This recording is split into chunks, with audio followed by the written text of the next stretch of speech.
গোপী হল তিন প্রকারের, নিত্য সিদ্ধা, সাধন সিদ্ধা আর কৃপা সিদ্ধা। রাসলীলায় যারা গোপী ছিলেন নিত্য সিদ্ধা কারা না, যারা স্বয়ং একেবারে গোলক থেকে এসেছে। তা গোলক থেকে কারা এসেছিল? রাধারানী এসেছিল, ললিতা বিশ্বখাতে সখীগণ এসেছিল, তারা হলেন নিত্য সিদ্ধা গোপী। আর কারা ছিলেন রাসলীলায়?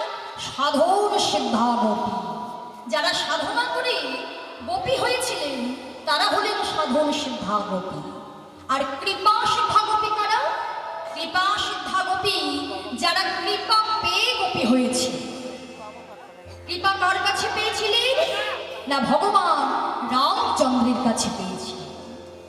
যখন রামচন্দ্র সীতাদেবীকে সঙ্গে লয়ে বনগমনে যাচ্ছিলেন, যে পথ দিয়ে বনগমনে গেছিলেন মাগো, যে পথ দিয়ে বনগমনে যাচ্ছে সেই পথে ছিল একটি বট গাছ।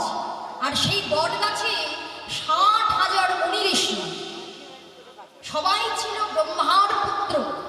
এমন বৃদ্ধাঙ্গুচ্ছের মতো, বুড়ো আঙুলটা যেমন হয় ওই বুড়ো আঙুলের মতো ছোট ছোট 60,000 মুনি ঋষি, যারা ব্রহ্মার পুত্র, তারা ঝুলে ঝুলে তপস্যা করছে।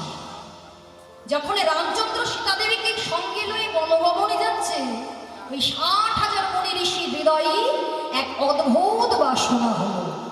কি বাসনা? মনে মনে ভাবছে, আহা দেখো তো কি সুন্দর প্রভু সীতাদেবীকে সঙ্গে লয়ে বনগমনে যাচ্ছে।